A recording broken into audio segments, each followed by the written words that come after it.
Anxiety is like a fire, but it's not a fire that you can put out with water. It's not a fire that you can suffocate. The only thing you can do with the fire of anxiety is stop adding fuel. That's all you can do. Now here's the thing, here's the catch. You are going to be sitting by that fire even after you stop adding fuel while it burns itself out. That takes time, and you're still going to be uncomfortable because you're sitting directly beside the fire. Sometimes it feels like you're sitting in the fire.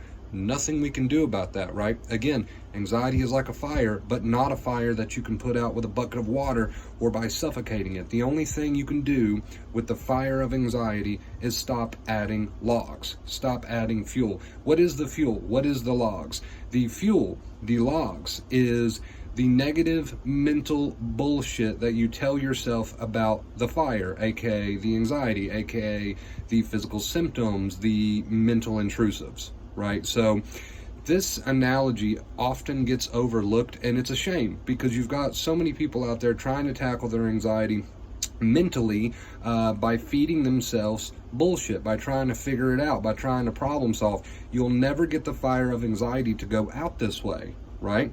Again, anxiety, it's a fire, but it's not a fire you can force out. It's only a fire that you can stop feeding, and then the fire will burn itself out, right? So think of it this way. If you go outside right now and you start a fire, right? You start a little campfire for yourself. If you stop adding wood to that fire, eventually you know it's going to burn out. But is it going to burn out immediately? Of course not. It's going to take time for it to burn out. So again, people get in their head and they add all of this worry, this negativity, and I know it's easier said than done. I get that, guys. That's why I'm here. It's why I do what I do, to help you out, help you learn.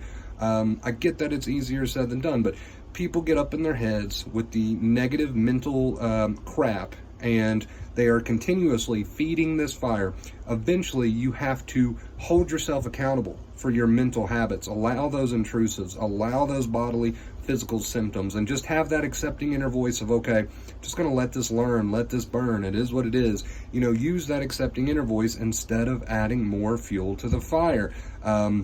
And again, it takes time now for the fire to burn out naturally, even after you stop adding the fuel. That's another place where a lot of people go wrong. I've stopped adding the fuel, Wonder Bro. It doesn't feel like it's working. It's not going to right away, right? Just because you've stopped putting wood on an open fire does not mean the open fire burns out immediately, right? So I get it. It's easier said than done to correct and hold yourself accountable for your mental habits, right?